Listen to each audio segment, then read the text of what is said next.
Bienvenue à tous. Aujourd'hui, nous recevons Matthew Blackburn, analyste politique spécialisé dans la Russie et l'espace post-soviétique. Il publie régulièrement dans The National Interest et Responsible Statecraft. C'est un plaisir de vous revoir. Merci de m'avoir invité.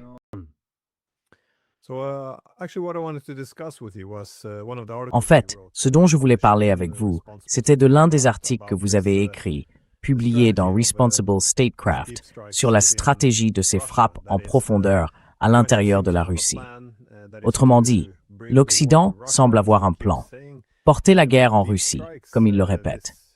Ces frappes en profondeur consistent notamment à viser des cibles commerciales pour nuire à l'économie, mais aussi à faire ressentir la guerre à la société civile russe. L'objectif général serait donc que les Russes fassent pression sur le Kremlin pour mettre fin à la guerre. Et de mon point de vue, cela semble être une stratégie risquée. Il est donc surprenant qu'il y ait si peu de discussions à son sujet et sur les hypothèses sur lesquelles elle repose. Je voulais donc vous interroger sur cette stratégie, parce qu'une grande partie de son succès dépend des intérêts de la Russie.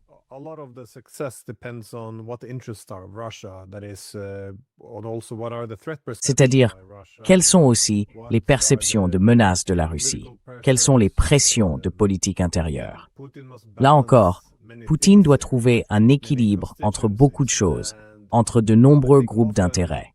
Et je pense que souvent, une grande partie de cette analyse se perd lorsqu'on présente simplement Poutine comme une figure de dictateur qui gouverne seul, sans avoir à prendre en compte toutes ces considérations. Mais, pour reprendre depuis le début, je me demandais si vous pouviez exposer cette stratégie de l'Occident, avec ses frappes sur les arrières russes.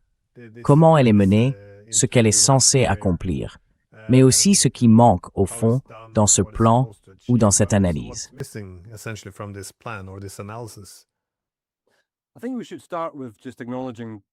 Je pense qu'il faut commencer par reconnaître que selon toute vraisemblance, ce plan vient d'Ukraine. Pas, à notre connaissance, d'une quelconque capitale européenne, ni même de Washington. Et c'est une réponse à l'échec de la guerre terrestre, de l'offensive de 2023. Alors, quelle est la théorie de la victoire de l'Ukraine? Le soi-disant plan de victoire est présenté à Washington dans les mois qui précèdent l'élection présidentielle de 2024. Et Biden ne l'accepte pas, ne lui donne pas son feu vert. Le plan, c'est que l'Ukraine donne ses minerais, qu'elle obtienne une garantie de sécurité et qu'elle ait aussi la possibilité de lancer ses nouvelles frappes en profondeur sur la Russie. Biden ne voulait pas le faire.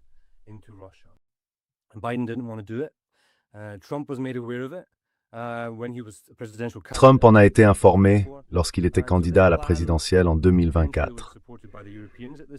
Et donc à ce stade, ce plan a potentiellement été soutenu par les Européens. Je n'en suis pas très sûr, mais il émane clairement de Kiev. Et vous savez, l'idée concernant la Russie, selon ce plan, c'est que la Russie et Poutine ont mené cette guerre en étant préoccupés par l'opinion publique, par la stabilité politique et la stabilité macroéconomique. Et que si l'on augmente les enchères, pour ainsi dire, alors la Russie pourrait se coucher, si l'on considère cela comme une partie de poker. Et au début, bien sûr, cette campagne ne démarre pas immédiatement lorsque Trump arrive au pouvoir, en janvier 2025. Elle a été introduite très progressivement, d'une certaine manière, comme à contre-cœur, en espérant que Trump l'approuve.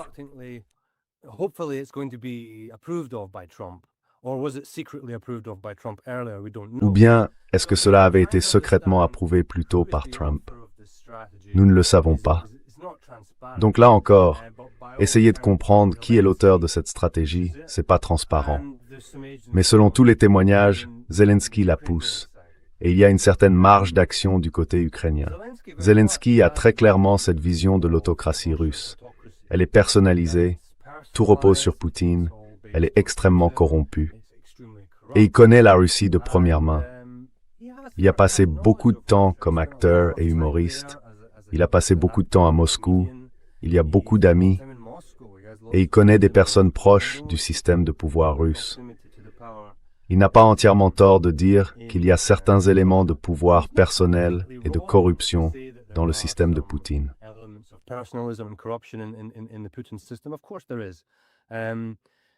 Bien sûr que oui. Mais présenter Poutine comme un dictateur qui peut soudainement se mettre en colère ou sur qui on peut faire pression et qui va alors simplement changer de position tandis que toute la Russie s'aligne derrière lui, c'est assurément une simplification. Comme tout homme politique qui réussit, surtout s'il est aussi une sorte d'autocrate moderne, il doit parvenir à équilibrer les intérêts de groupes qui ont des attentes différentes et qui tentent d'influencer la politique de l'État. Et Poutine doit concilier ses propres idées, très claires sur la souveraineté, la sécurité de la Russie et la nécessité de la stabilité, avec les exigences des élites, mais aussi avec l'opinion publique.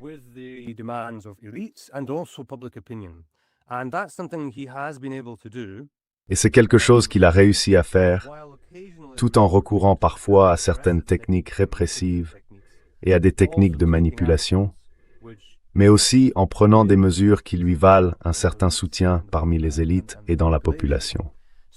Donc je pense que l'idée générale selon laquelle on peut accroître les souffrances de la population russe et susciter du mécontentement n'est pas totalement dénuée de fondement. Si vous examinez les données de sondage, comme nous le faisons dans cet article, et que vous regardez comment elles ont évolué au cours de la guerre, à mesure que les coûts ont augmenté, vous constatez que les personnes interrogées, qui voient la guerre de manière plus pragmatique, comme un moyen d'atteindre un objectif concret, on dépense des ressources pour améliorer la sécurité de la Russie, on dépense des ressources, on supporte certains coûts, mais en contrepartie, le statut géopolitique de la Russie s'améliore.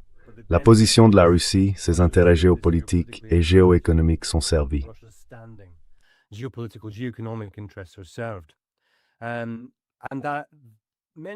Et ça, beaucoup de Russes n'ont pas de vision morale de la guerre, ni de vision idéologique.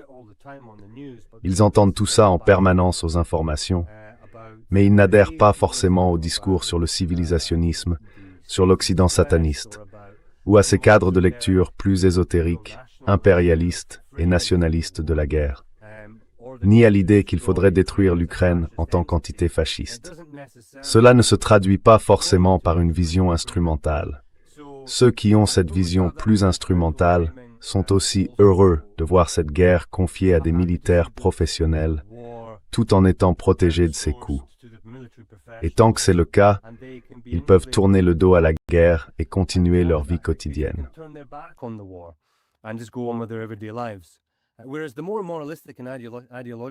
Alors que les partisans les plus moralistes et idéologiques de la guerre ont tendance à être des militants, des bénévoles, à donner de l'argent, à suivre activement des chaînes Telegram et à réfléchir à la guerre. Ils deviennent des patriotes engagés et actifs. Et dans ce processus, certains deviennent des patriotes critiques. Ils commencent à se demander pourquoi Poutine mène-t-il la guerre de cette manière. Cela semble dysfonctionnel. Il faut davantage de ressources, il faut agir davantage. On a donc une sorte d'électorat patriotique et belliciste qui représente une minorité des Russes. Et puis il y a une majorité plus distante, dépolitisée et pragmatique qui soutient malgré tout l'idée de la guerre de Poutine.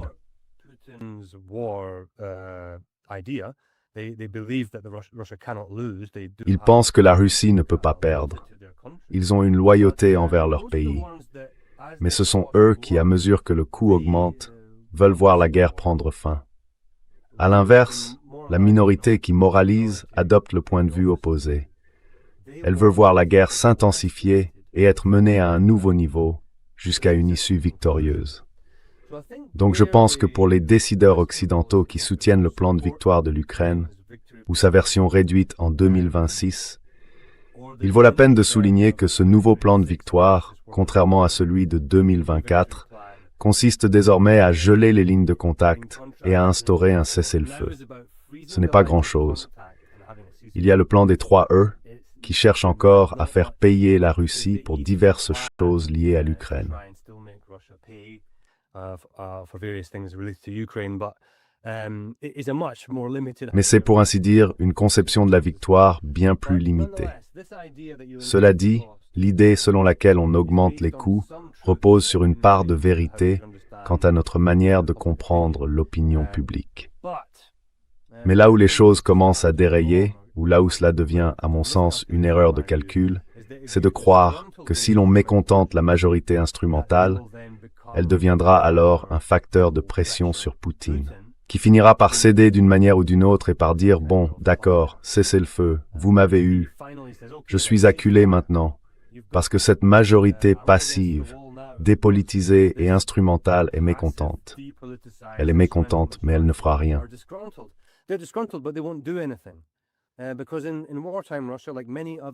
Parce qu'en Russie, en temps de guerre, comme dans beaucoup d'autres pays en guerre, il manque des dirigeants prêts à intervenir pour tenter de tirer parti de ce sentiment. Et il y a un parti politique en Russie, peut-être le seul, dont le dirigeant est Yavlinsky, du parti Yabloko. C'est un petit parti libéral marginal qui existe depuis l'époque d'Eltsine. Je crois qu'il recueille moins de 1% des voix, si je me souviens bien, et il reste légal. Yavlinsky est l'une des principales personnes à parler de la nécessité de mettre fin à la guerre, parce que le coût est trop élevé. Il n'est pas nécessaire de continuer. Certains éléments laissent penser que des gens à la Banque centrale et au ministère des Finances sont d'accord.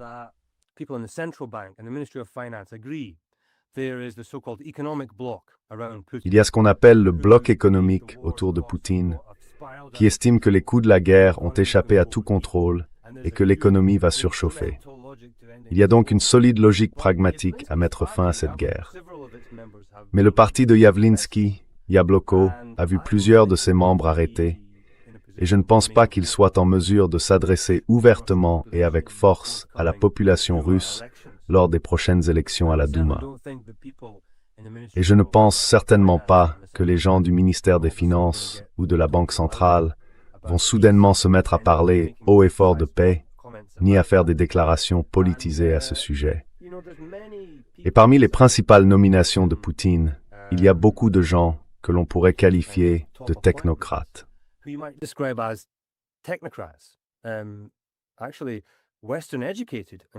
En réalité, des technocrates formés en Occident, dans de nombreux cas, qui ne parlent jamais de tout ça, ils ne semblent pas recourir à ce genre de discours idéologique hyper patriotique. Ils font simplement leur travail au sein du gouvernement, comme par exemple le Premier ministre, Mishustin, ou même le maire de Moscou, Sobyanin. Mais ils restent silencieux, c'est ça que je veux dire. Ils ne mèneront pas une campagne publique en faveur de la paix. Et ceux qui auraient pu le faire ont pour la plupart quitté la Russie en 2022. Ce sont les personnes davantage prêtes à prendre des risques, à descendre dans la rue avec une pancarte. Donc je pense que la grande erreur de calcul, c'est de croire qu'on peut augmenter les coûts et que cela forcera la main de Poutine.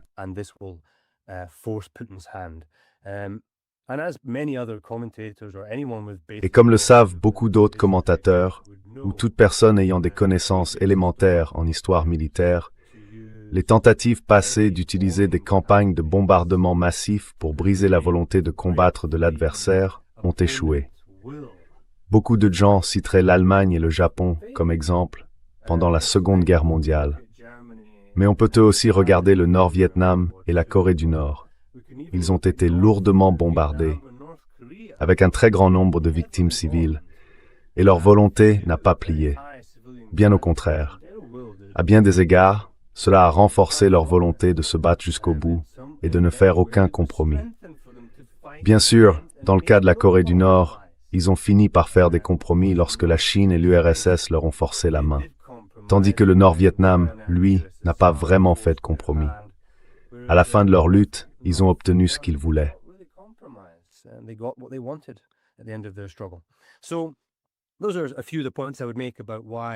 Voilà quelques-uns des arguments que j'avancerai pour expliquer pourquoi tout ce discours sur la manière dont l'Ukraine pourrait faire pression sur la Russie afin d'obtenir un cessez-le-feu ne paraît tout simplement pas très réaliste. Et bien sûr, l'autre face de la médaille, c'est ce qui se passe en Ukraine en ce moment. C'est quelque chose qui est toujours passé sous silence dans ces commentaires. Ils ne veulent jamais faire une comparaison directe. Pourtant, il faut en faire une. Parce que dans une guerre d'usure, c'est comme deux boxeurs qui dépassent le 10e round. Mais la différence entre la boxe et une guerre d'usure, c'est qu'il n'y a pas de gong. Ça continue aussi longtemps qu'il le faut, jusqu'à ce que l'un des deux boxeurs meure ou s'effondre.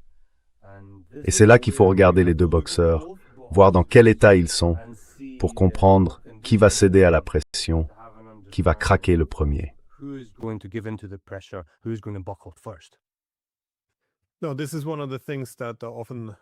Non, c'est aussi l'une des choses qui m'inquiète souvent. C'est-à-dire que nous n'avons pas vraiment d'analyse objective et claire des pertes des deux côtés. Et je remarque que c'est en partie intégré au langage lui-même. Si quelqu'un affirme que en réalité, les Ukrainiens subissent davantage de pertes et qu'on peut citer n'importe quel chiffre, par exemple sur les drones ou l'artillerie, alors ce serait immédiatement rejeté. Je pense que ça serait perçu comme pro-russe, parce que cela saperait la croyance dans la guerre. Et si cela est connu, cela pourrait, vous savez, affaiblir le soutien de l'opinion publique à la guerre et au financement. Cela devient donc une prophétie autoréalisatrice. Nous avons donc une manière de construire des récits qui se protègent des faits. Mais au fait, concernant la possibilité d'une dissidence croissante au sein de la Russie, comme je l'ai mentionné l'an dernier, vous avez évoqué Grigory Yavlinsky parmi les libéraux en Russie.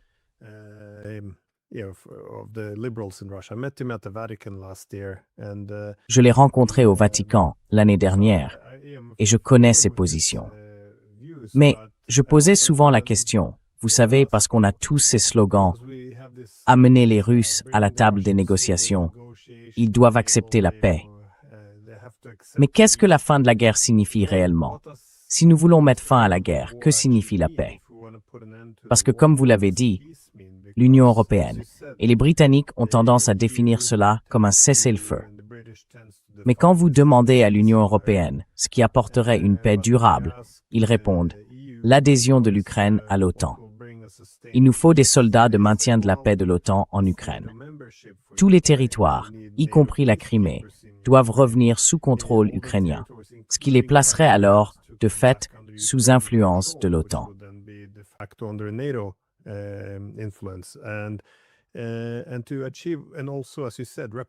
Et pour obtenir aussi, comme vous l'avez dit, des réparations. L'Union européenne veut de l'argent parce qu'elle a prêté beaucoup d'argent à l'Ukraine. Elle doit donc puiser dans les fonds russes qu'elle a gelés.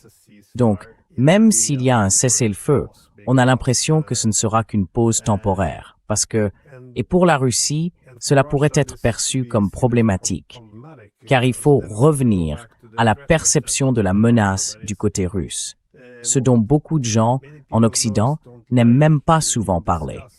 C'est que les Russes y voient une menace existentielle, pas l'Ukraine seule, mais la crainte que l'OTAN utilise l'Ukraine comme un instrument. Et vous savez, j'ai tendance à voir les choses de la même manière.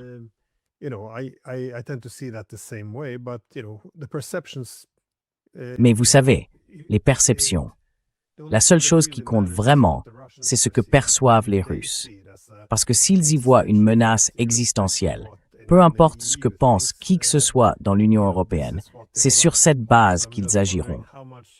Donc je me demande simplement quelle marge de manœuvre il y a, si les entreprises connaissent des perturbations, si l'économie se dégrade, pour que la Russie accepte réellement cette paix ou mette fin à la guerre dans le cadre proposé par l'Union européenne.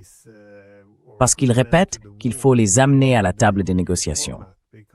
Mais techniquement, les Russes y étaient avec les États-Unis. Les Européens ne les appellent pas.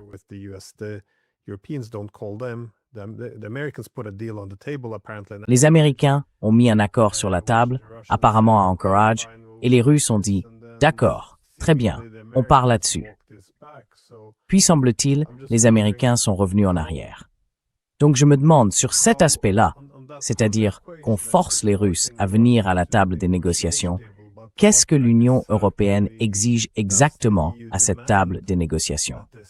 Parce que le niveau de pression nécessaire dépend de l'objectif qu'on veut atteindre. Car la paix devient un terme très ambigu. Et quand on l'analyse, on voit que cela pourrait signifier, en substance, quelque chose qui représente une menace existentielle pour les Russes.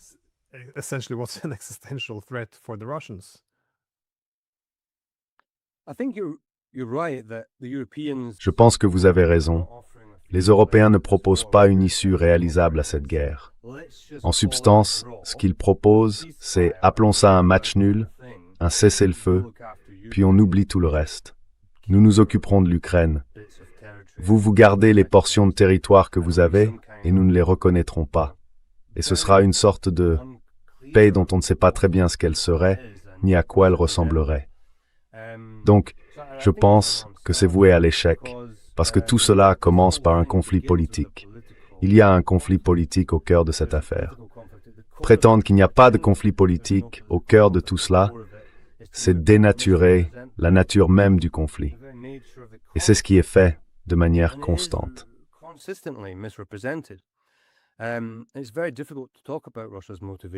Il est très difficile de parler des motivations de la Russie dans le contexte actuel, dans l'atmosphère actuelle. Je veux dire, les commentateurs occidentaux avancent à plusieurs reprises quelques arguments sur ce que la Russie considère comme une menace.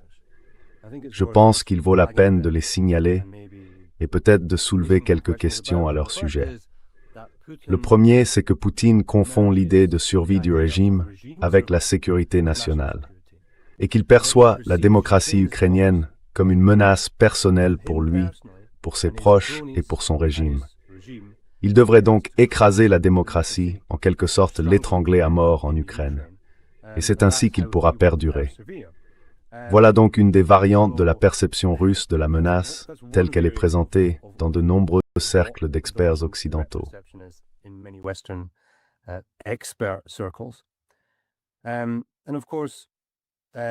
Et bien sûr, d'accord, il y a peut-être une part de vérité là-dedans.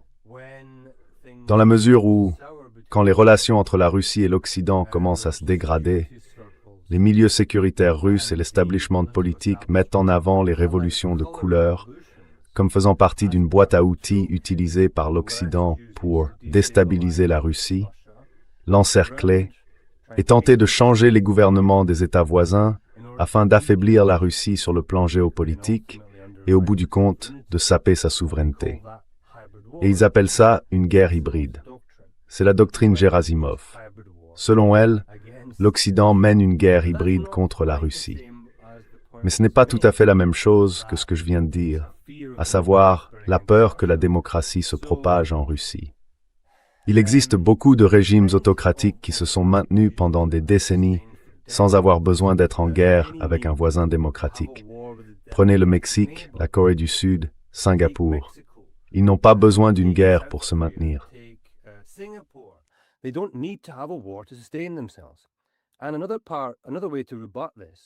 il y a un autre aspect, une autre façon de réfuter cela. Toute cette idée d'une guerre de diversion. Poutine devrait mener cette guerre, d'une manière ou d'une autre, pour détourner l'attention de la population de la corruption et de l'incompétence de son gouvernement. Mais en 2021, il n'y a pas de campagne médiatique pour préparer la population russe à une grande mobilisation et à une grande guerre. Ce n'est pas nécessaire, parce que les taux de popularité de Poutine étaient déjà remontés à des niveaux assez bons au milieu de l'année 2021. Et la population, vous savez, n'est pas préparée à cette guerre.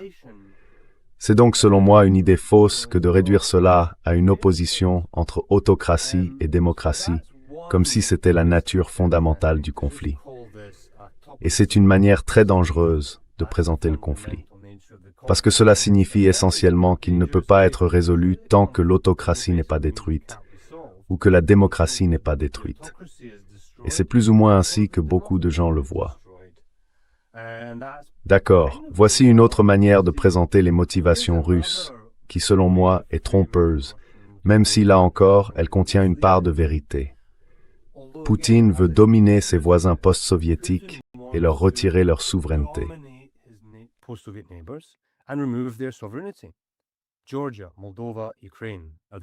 La Géorgie, la Moldavie, l'Ukraine sont les cas qu'on cite habituellement.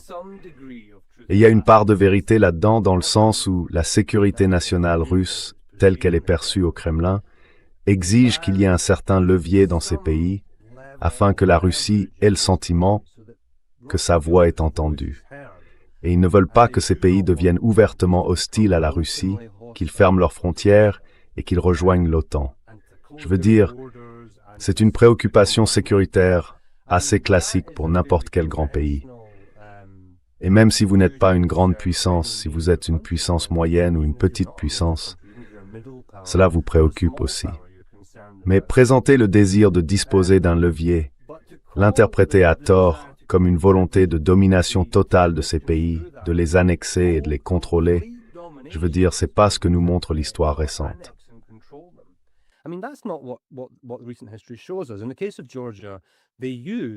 Dans le cas de la Géorgie, ils ont utilisé l'outil du séparatisme pour déstabiliser le gouvernement géorgien de Saakachvili en Ossétie du Sud et en Abkhazie.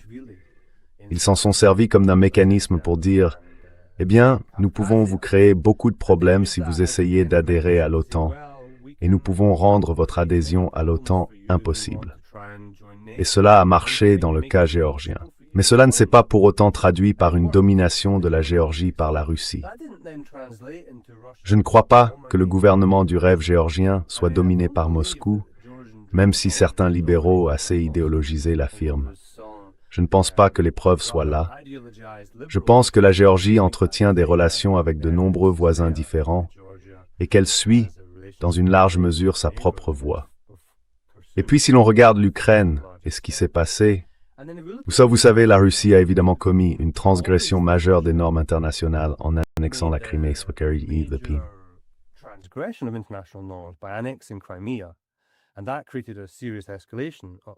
et cela a provoqué une grave escalade, une crise politique intérieure est devenue une crise géopolitique.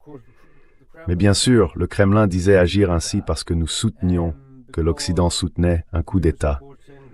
Or, la Russie faisait simplement la même chose qu'en Géorgie. Elle instrumentalisait un mouvement séparatiste pour freiner l'expansion de l'influence occidentale dans cet État voisin. Et elle a aussi réussi, dans la mesure où l'Ukraine ne pouvait pas rejoindre l'OTAN. Le processus de Minsk II a alors été mis en place. Mais Minsk II était-il un outil de domination russe? C'est ce qu'affirment souvent les nationalistes ukrainiens. Pourtant, selon tous les témoignages, s'il avait été appliqué, ces régions seraient revenues à l'Ukraine et cette guerre n'aurait peut-être jamais atteint l'état dans lequel elle se trouve aujourd'hui.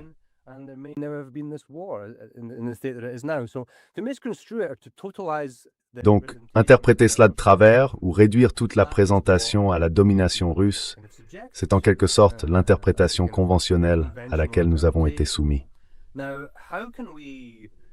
Alors, comment la remplacer par une évaluation plus juste de la perception russe de la menace? Comme je l'ai déjà dit, je pense qu'il faut prendre un peu plus au sérieux cette idée de guerre hybride et la peur d'une révolution de couleur, et les relier à un concept central qui traverse le discours politique russe depuis l'arrivée de Poutine au pouvoir, la souveraineté.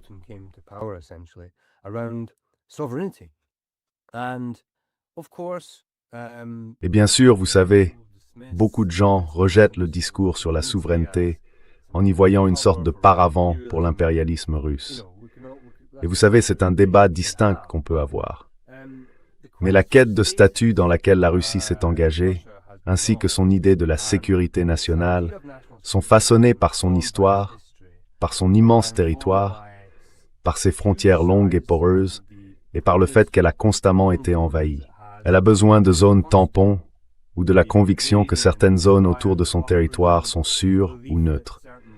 Je veux dire, c'est un fait observable de l'histoire russe si vous êtes spécialiste des études de sécurité. Ce n'est pas contestable.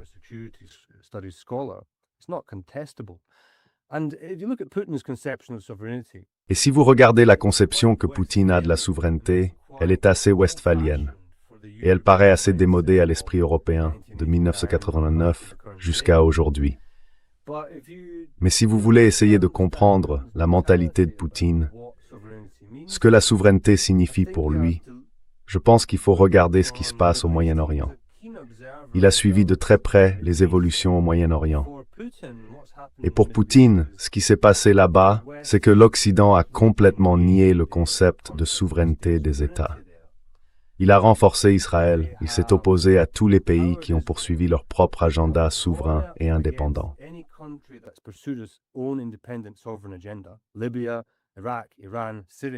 La Libye, l'Irak, l'Iran, la Syrie. Ils ont employé toutes sortes de moyens pour les affaiblir. Un blocus économique, ou renverser le gouvernement, ou envahir le pays, une invasion à grande échelle, ou tuer le dirigeant comme Kadhafi par exemple. Et puis, de l'autre côté, ils ont soutenu les gouvernements pro-occidentaux en tant qu'États clients. L'Égypte, la Jordanie, l'Arabie saoudite, les États du Golfe. Et en ce sens, le Moyen-Orient est dominé par l'Amérique. Et, dans l'esprit même de Poutine, il n'y a aucun centre de pouvoir souverain. Donc ce que Poutine veut faire, c'est empêcher que cela se produise dans l'espace post-soviétique. C'est ainsi que j'interprète sa vision. Ce n'est pas mon point de vue, ce n'est pas mon avis sur ce qu'il faudrait faire.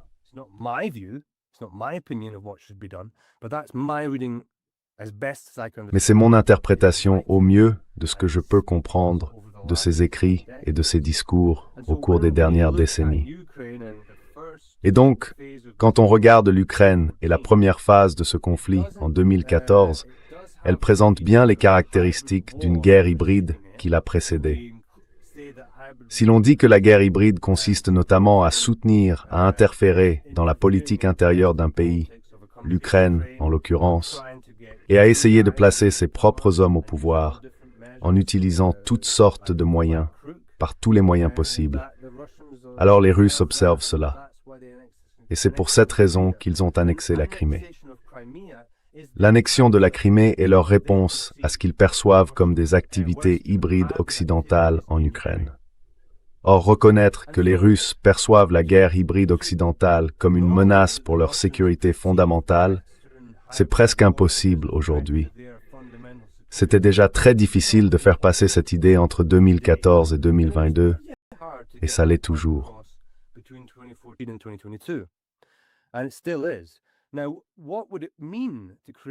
Maintenant, que faudrait-il pour instaurer une forme de paix dans laquelle la Russie aurait le sentiment de ne plus dépenser son énergie dans une compétition de guerre hybride avec l'Occident, en Ukraine, en Géorgie et dans les pays qui l'entourent? À quoi cela pourrait-il ressembler? Et je pense que nous sommes très très loin de voir un dirigeant européen s'exprimer d'une manière qui reconnaîtrait la Russie, ou la part de responsabilité, le rôle que l'Occident a joué dans la création des conditions de cette guerre.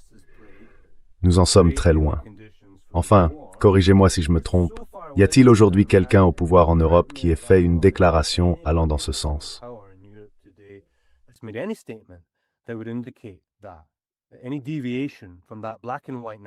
Toute déviation par rapport à ce récit manichéen d'une pure agression russe, d'un pur impérialisme russe, du désir pur d'un autocrate d'éteindre l'État démocratique et d'absorber des territoires. Et si cette version, disons pour les besoins de l'argumentation, est correcte, alors nous devons avoir une troisième guerre mondiale avec la Russie. Nous devons réellement détruire le régime de Poutine, n'est-ce pas? Parce que nous ne pouvons pas avoir la paix. Mais ce n'est pas la voie que suivent les dirigeants européens. Leur position, ce n'est ni la guerre ni la paix. Ce qui était bien sûr une formule de Trotsky qui pensait qu'après la révolution d'octobre, on pouvait n'avoir ni guerre ni paix avec les Allemands.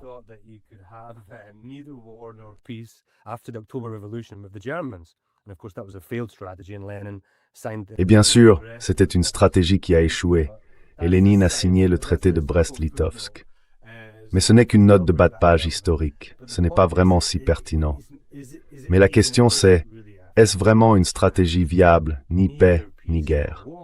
N'est-il pas plus probable que nous restions simplement au bord d'une escalade en spirale jusqu'à un affrontement final entre les États européens et la Russie? Je veux dire, nous restons au bord de cette spirale et nous nous demandons quand est-ce que cela va enfin arriver? Est-ce seulement après cette escalade que nous allons de nouveau prendre au sérieux la question de la guerre et de la paix, et peut-être reconsidérer notre adhésion à certaines de ces visions, à mon sens très unilatérales, de la perception de la menace russe?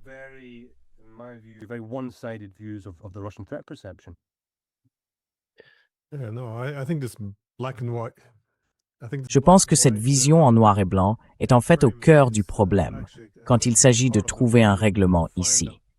Parce que même reconnaître les intérêts fondamentaux de sécurité de la Russie le long de ses frontières, ce serait impossible à discuter dans l'ensemble de l'Occident politique. Car comme vous l'avez dit, la première réaction serait « Eh bien, alors vous plaidez pour la domination russe ». Mais en 2008, quand l'OTAN a pris pour la première fois cet engagement d'étendre l'OTAN à la Géorgie et à l'Ukraine, un concept est venu du Kremlin. Je crois que c'est Dmitri Medvedev qui l'a avancé le premier. La Russie ne voulait pas de sphère d'influence, mais de sphère d'intérêt. Or, vous avez établi une distinction conceptuelle claire.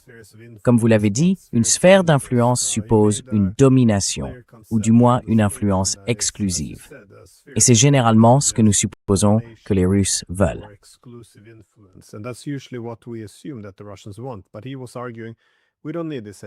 Mais il soutenait que nous n'avons plus besoin de ça. Ça appartient à une époque révolue. Ce dont nous avons besoin, c'est d'une sphère d'intérêt. Et il disait en substance que non, nous ne revendiquons pas une influence exclusive. Mais, lorsque d'autres grandes puissances agissent à nos frontières, vous ne pouvez pas le faire sans tenir compte de nos intérêts. Et cela aussi a été très vite écarté, surtout par les Européens, mais aussi par les Américains. Il faisait valoir que cela impliquait une souveraineté limitée pour les voisins et que les voisins devraient pouvoir faire tout ce qu'ils veulent. Mais pour moi, ça sonne bien. C'est joli, mais c'est absurde, parce que ça n'a jamais été le cas. Je dirais par exemple que les Américains ont une sphère d'intérêt au Mexique.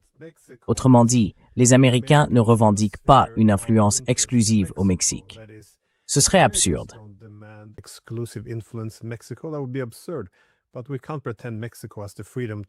Mais on ne peut pas faire comme si le Mexique était libre d'installer des bases militaires chinoises et des missiles russes. Enfin, ça n'arrivera pas. Autrement dit, quand d'autres grandes puissances opèrent aux frontières des États-Unis et du Mexique, elles doivent tenir compte des préoccupations américaines en matière de sécurité. Là encore, ce serait une sphère d'influence. Et vous savez, dès lors qu'on peut discuter des nuances, au lieu de tout voir en noir ou blanc, on peut éventuellement avoir une discussion sensée. Enfin, vous disiez la même chose à propos de la Géorgie. Aujourd'hui, la Géorgie reconnaît, pour l'essentiel, cette sphère d'influence. Elle affirme qu'il faut reconnaître la réalité politique telle qu'elle est. Autrement dit, si nous essayons d'adhérer à l'OTAN maintenant, les Russes ne l'accepteront jamais, et ils ont en pratique un droit de veto. Si ce n'est pas au sein d'une institution, ce sera par la force militaire.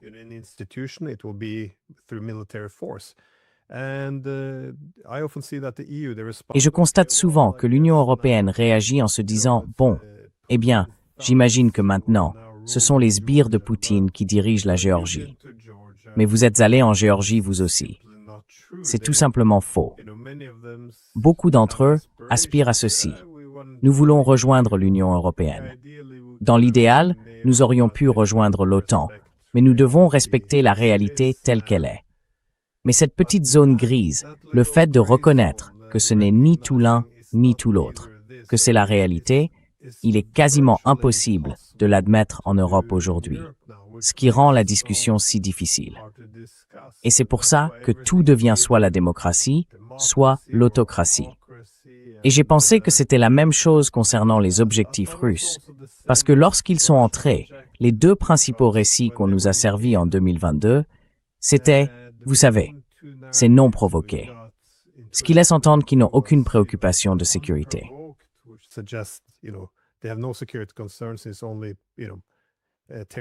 Ce n'est, vous savez, qu'une acquisition territoriale, et aussi une guerre à grande échelle. C'est quelque chose qui répète encore dans chaque phrase. Mais je trouve ça fascinant parce que, de ce dont je me souviens, en 2022, quand les Russes sont entrés, ils n'ont pas mené une guerre à grande échelle. En fait, le premier mois, ils ont largué moins de bombes que l'Amérique n'en a largué le premier jour en Irak. Et de nombreux analystes liés au gouvernement américain ont estimé que, ils ne voulaient pas compromettre la possibilité d'une diplomatie en employant une force excessive. Pourquoi aurait-il voulu de la diplomatie? Zelensky nous a dit, dès le premier jour de l'invasion russe, que Poutine les avait déjà contactés. Il voulait négocier la neutralité de l'Ukraine en échange du retrait de la Russie, ce qui constituait la base d'Istanbul.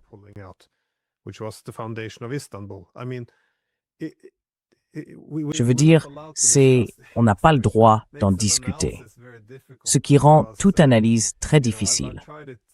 Parce que j'ai essayé d'expliquer que les Russes ne voulaient pas vraiment de territoire. C'était un moyen, pas une fin. Ce qu'ils voulaient, c'était la neutralité. Et dès lors que vous reconnaissez leurs préoccupations en matière de sécurité, il y a toujours ce tour de passe-passe qui consiste à dire « vous le justifiez ou vous lui donnez une légitimité », ce genre de choses. Comment peut-on alors avoir un véritable débat là-dessus pour faire ce que nous faisons habituellement? Si vous voulez trouver la paix, la première chose à faire, c'est de vous mettre à la place de l'autre. Mais que faites-vous si cela est considéré comme une trahison? Parce que si nous voulons vraiment pousser la Russie à conclure un accord, nous devons forcément déterminer quel type d'accord pourrait être possible pour les Russes. Oui.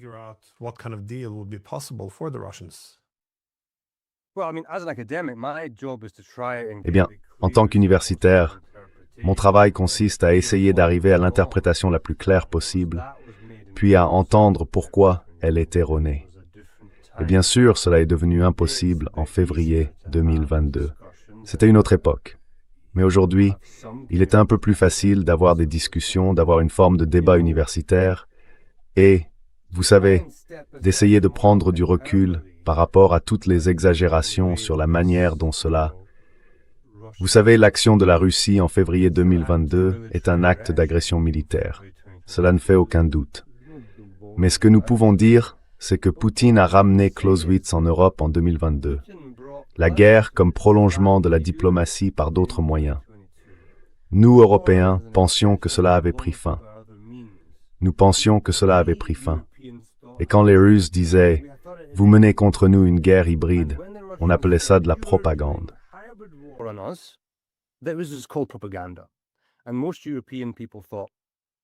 Et la plupart des Européens pensaient « Nous ne menons pas de guerre hybride contre la Russie ». Alors Poutine dit « Eh bien, on en a assez de la guerre hybride. Faisons une guerre conventionnelle et voyons ce que ça donne. » Et ce que fait Poutine, vous le remarquerez, c'est dire qu'il est légitime pour des États souverains de mener une guerre limitée pour des objectifs géopolitiques limités. Or, c'était une composante tout à fait normale de la vie européenne dans le système westphalien. Et corrigez-moi si je me trompe, mais aussi dans le système du concert européen, cela a été considéré comme légitime, même si cela avait peut-être évolué depuis la période westphalienne. Et je pense que cela renvoie à ce que vous disiez plus tôt, pourquoi l'idée de Medvedev sur les zones d'intérêt a été ignorée. Pourquoi nous semblons ne jamais comprendre ce que demande le Kremlin? C'est dû à un décalage fondamental dans la manière dont les concepts politiques sont compris.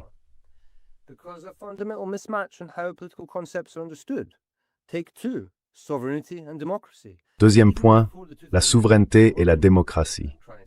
Donc, même avant la crise géorgienne de 2008, Vladislav Surkov avait élaboré le concept de démocratie souveraine. Ce faisant, il résumait simplement ce qui devenait la position russe. D'abord, sur la souveraineté, une vision traditionnelle de la souveraineté, indivisible au sens hobbésien, et une conception westphalienne de la souveraineté comme quelque chose que tous les États doivent prioriser, préserver et conserver, la seule chose qu'ils ne veulent pas perdre. Ensuite, ils ont aussi élaboré une idée de la démocratie, liée à l'idée de Carl Schmitt d'une forme de démocratie majoritaire, ou même à l'idée de Max Weber d'une démocratie du chef. L'objectif était de dissocier l'idée de libéralisme de celle de démocratie.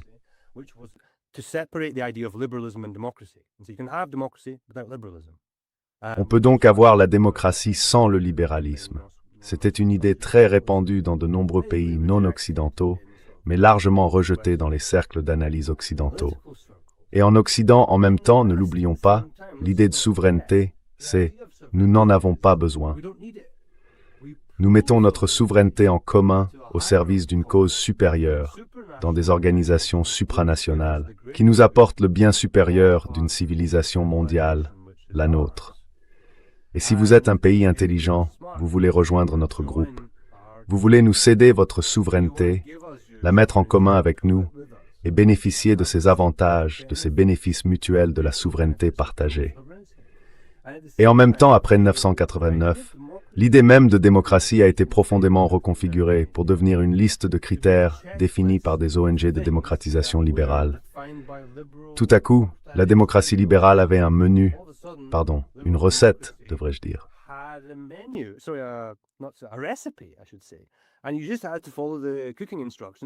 Et il suffisait de suivre les instructions de cuisson et on l'obtenait.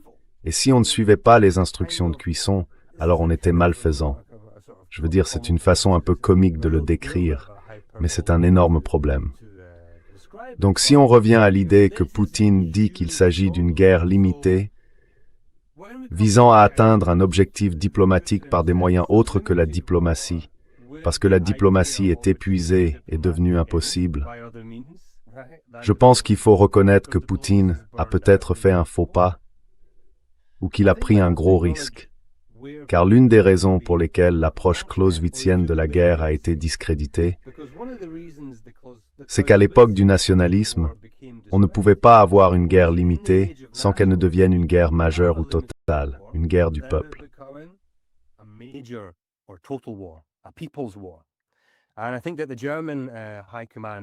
Et je pense que le haut commandement allemand l'a reconnu après 1870. Une fois qu'ils avaient mené la guerre contre la France, qui avait été très réussie, ils ont compris que cela aurait pu déclencher une guerre populaire. Ils auraient alors été entraînés dans des combats plus profondément en France. Le haut commandement allemand en a discuté, et cela a influencé leurs réflexions. Pouvait-il encore mener des guerres plus limitées, avec sport du type des guerres bismarckiennes? Puis au XXe siècle, nous avons les armes nucléaires, qui mettent un terme à tout cela.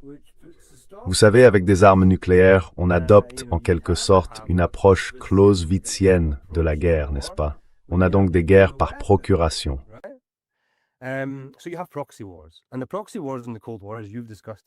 Et les guerres par procuration, durant la guerre froide, comme vous en avez longuement parlé avec John Mearsheimer, vous savez, elles étaient limitées à des endroits où l'on considérait qu'il était sans danger de se livrer à une compétition. Le Vietnam, l'Angola, la Corée étaient jugés suffisamment petits pour que cela ne dégénère pas en Troisième Guerre mondiale. Et rien ne montre que les États-Unis aient jamais envisagé d'ouvrir une guerre par procuration quelque part en Finlande, en Autriche ou sur le théâtre européen, parce qu'ils comprenaient que l'Union soviétique était prête à faire la guerre pour cela.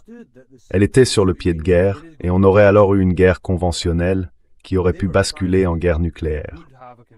Donc pour Poutine, entreprendre cette action en février 2022, ce n'est pas la même guerre par procuration que pendant la guerre froide. Et très vite, il commence à recourir à une forme de rhétorique nucléaire pour appuyer son action.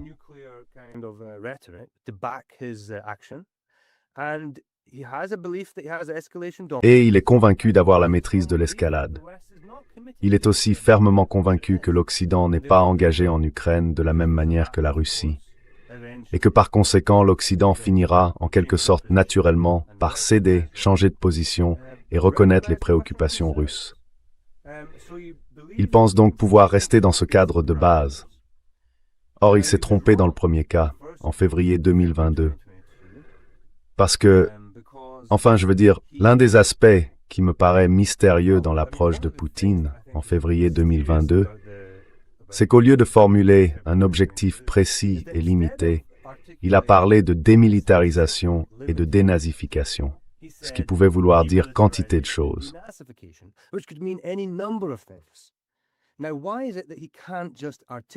Alors, pourquoi est-ce qu'il ne peut pas simplement formuler une vision de la guerre de type clausewitzien?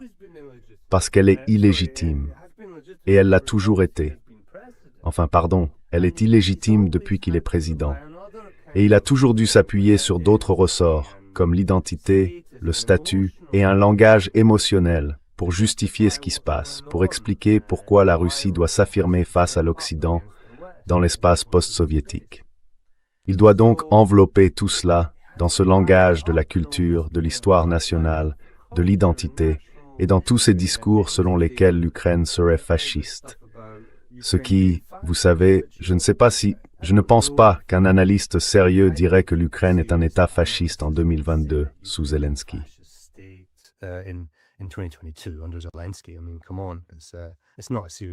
Enfin, voyons. C'est pas un argument sérieux si l'on sait ce qu'est réellement le fascisme au sens historique. Donc selon moi, une partie des difficultés à comprendre ce que fait la Russie, ce qu'elle cherche à accomplir, vient de ses propres erreurs dans la présentation de ses objectifs de guerre, de ses propres échecs de communication, de sa mauvaise stratégie d'information. Et je pense aussi que, vous savez, nous ne semblons pas disposés à le comprendre comme une guerre limitée. Comme vous l'avez dit plus tôt, on a parlé d'une invasion à grande échelle. Or, ce n'est pas une invasion à grande échelle parce que, vous savez, j'ai dû avancer cet argument plusieurs fois auprès de différents collègues et peu d'entre eux l'apprécient parce que ça donne l'impression que je dis que j'approuve l'invasion russe, alors que ce n'est pas le cas.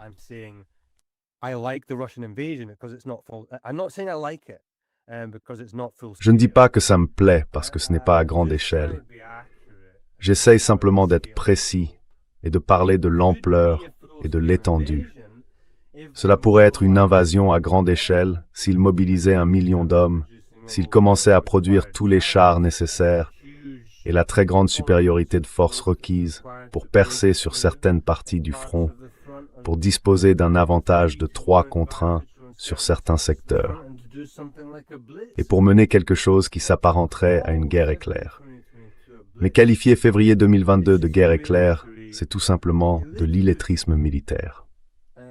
Dans un livre, je crois, sur la dissuasion, John Mearsheimer a écrit en 1982 un ouvrage fondé sur sa thèse de doctorat. Il y exposait 3 grandes manières dont les pays déclenchent un conflit en tant qu'agresseurs. L'une d'elles, c'est la guerre éclair.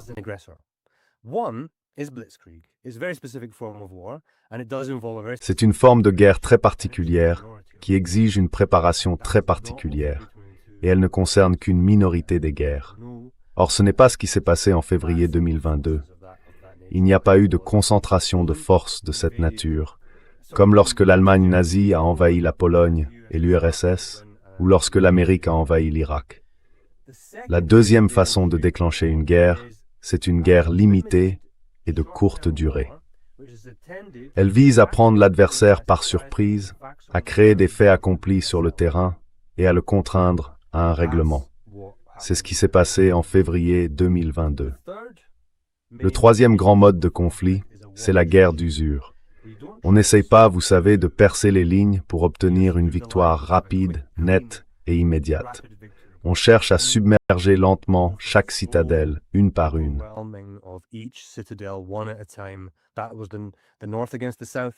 C'était le Nord contre le Sud pendant la guerre de sécession américaine. C'était la Première Guerre mondiale, et vous savez, c'est ce que ça a fini par devenir. Donc, quand on présentait la guerre et l'activité russe, en quelque sorte, ce qui motivait les Russes était complètement perdu. Et il était très difficile de trouver quelqu'un à la télévision, au Royaume-Uni, là où je suivais les médias, capable d'exprimer ce point de vue. Nous avons une chance de négocier une sortie de crise et de remplacer Minsk II par quelque chose que les Russes, les Ukrainiens, les Américains et les Européens puissent tous signer. Et vous savez, je pense que c'est ainsi que nous devrions... Vous savez, ce serait une manière plus juste de comprendre ce qui se passait en 2022.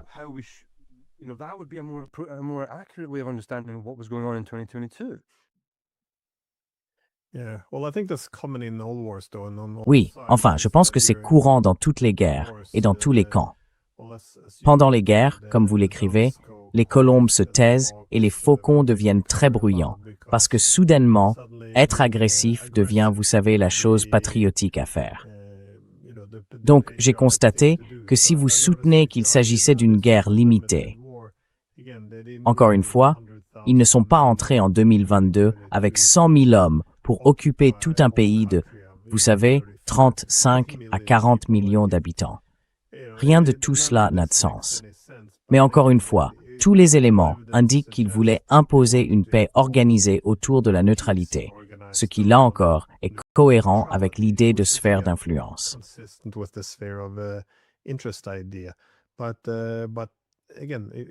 Mais encore une fois, si tout est rejeté ou accepté, selon que cela est perçu comme légitimant ou délégitimant, on ne peut pas faire avancer cet argument. Mais comme vous l'avez dit, c'est important de le reconnaître. Reconnaître que ce n'était pas censé être une guerre. C'était censé être ce que les Russes appellent une opération militaire spéciale. Ce n'est pas seulement un concept de propagande. Cela est aussi censé indiquer que par nature, l'opération est limitée. Vous savez, c'est important pour évaluer leurs intentions. Et une fois qu'on reconnaît leurs intentions, leurs motivations, on voit clairement ce qui serait nécessaire dans un véritable accord de paix. Mais oui, c'est pareil pour les règles d'une guerre par procuration.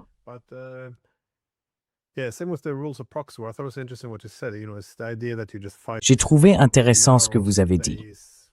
Vous savez, c'est l'idée qu'on se bat simplement dans un espace restreint, avec des règles clairement établies. L'une des choses qui m'a un peu surpris au cours des 4 ans et demi écoulés, c'est la façon dont les règles des guerres par procuration ont changé. Je veux dire, il y a 4 ans et demi, la plupart des pays européens auraient dit « Nous ne fournissons pas d'armes à des pays en guerre, parce que cela fait de nous des participants. » Si vous avancez aujourd'hui l'idée que vous devenez participant en envoyant des armes, c'est presque considéré comme de la trahison. Pourtant, c'était une position courante il y a seulement 4 ans et demi. On voit donc à quel point les choses changent.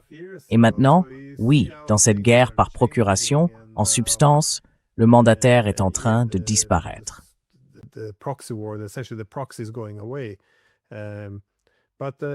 Mais oui, j'avais juste une dernière question. Si, encore une fois, l'objectif principal est d'amener la Russie à la table des négociations en intensifiant les attaques en Israël, comment la Russie va-t-elle réagir à cela? Parce que selon moi, elle a 2 options. Soit elle cède à la pression. Mais c'est très difficile s'il n'y a aucune paix acceptable sur la table, à part ce qui revient essentiellement à une capitulation dans une guerre existentielle pour elle. Soit l'alternative, c'est l'escalade. Et vous savez, j'ai l'impression qu'en Russie aujourd'hui, beaucoup s'inquiètent de voir que toute la retenue de Moscou est interprétée comme une faiblesse en Occident.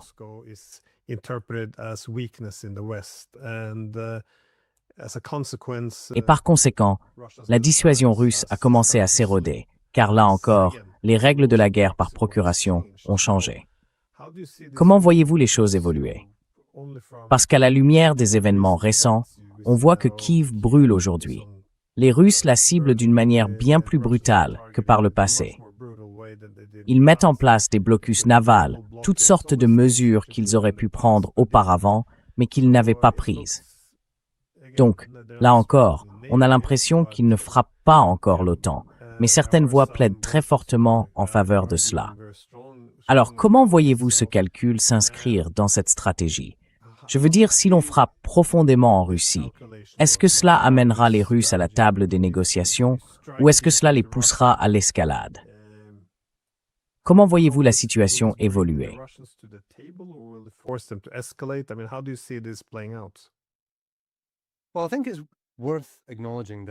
Eh bien, je pense qu'il faut reconnaître que c'est une stratégie légitime pour l'Ukraine de mener des frappes en profondeur et d'essayer cette option, compte tenu de l'importance centrale et inattendue des drones dans la guerre contemporaine.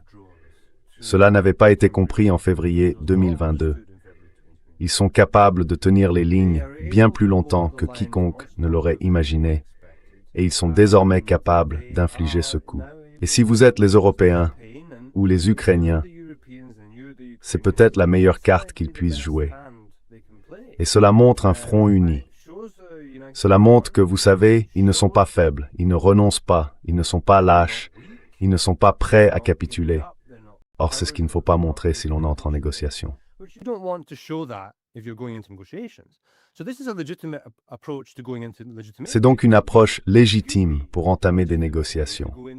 Cela peut être une manière légitime d'aborder des négociations, à condition d'y ajouter deux autres éléments. D'abord, une véritable diplomatie.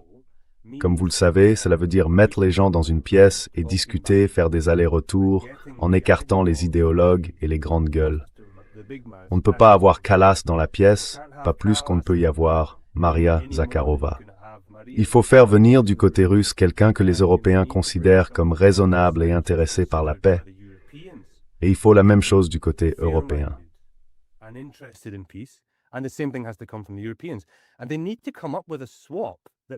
Et ils doivent trouver un accord qui soit au fond une concession mutuelle.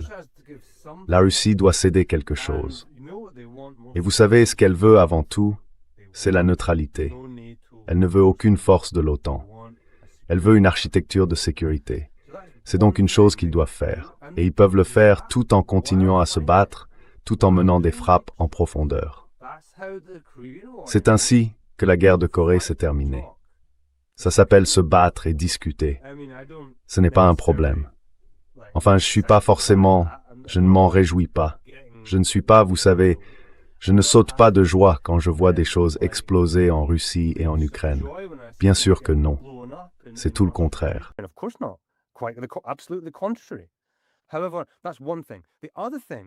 Mais ça, c'est une chose. L'autre, c'est de concilier la dissuasion avec la réassurance. Aujourd'hui, la dissuasion est partout dans le discours occidental, dans le discours européen sur la Russie. Et plus on va vers l'Est, plus on va vers le Nord et l'Est, dans les pays baltes, en Pologne et dans les pays nordiques, plus le discours sur la dissuasion est très très présent. Mais la réassurance est très importante. Et c'est cela qu'il faut mettre en place. Des canaux discrets de réassurance. Les États européens se réunissent et envoient certains signaux pour rassurer la Russie. Nous n'allons pas faire cela. Nous ne voulons pas le faire. Et nous ne voulons pas que vous le fassiez.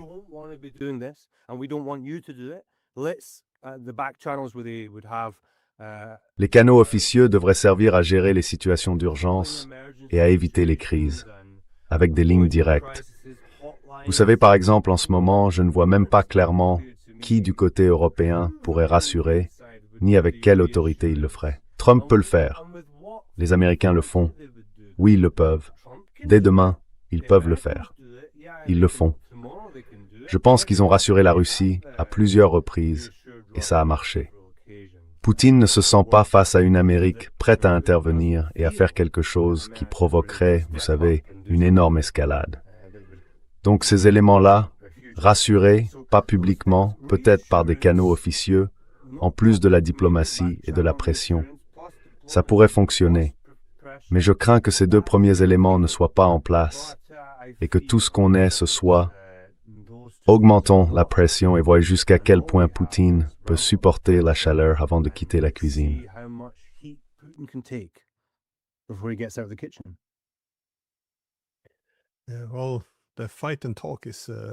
Eh bien, le combat et le dialogue, c'est un bon point. C'est assez étrange en ce moment, surtout avec tout ce dont les Américains parlent depuis que Trump est arrivé au pouvoir. Pas forcément pour aller quelque part, mais pour l'Union européenne, cette idée qu'on ne va pas parler du tout aux Russes. Pourtant, il faut mettre fin à la guerre, et la seule façon d'y parvenir, c'est un cessez-le-feu inconditionnel. Donc, on ne parlera pas. L'idée qu'on ne puisse pas recourir à la diplomatie avant que la guerre soit terminée, qu'en substance parler à l'autre camp soit désormais une condition préalable pour mettre fin à la guerre. C'est assez étrange.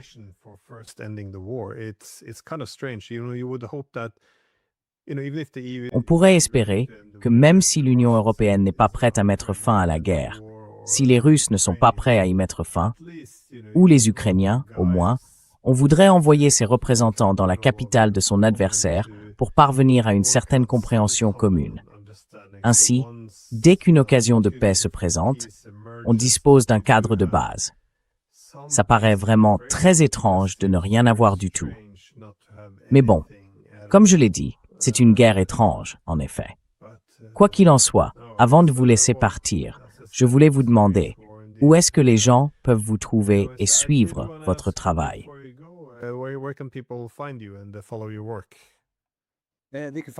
Ils peuvent me trouver sur Twitter, mais aussi sur Google Scholar et sur mes pages Academia. Ils pourront également y retrouver l'ensemble de mes travaux universitaires.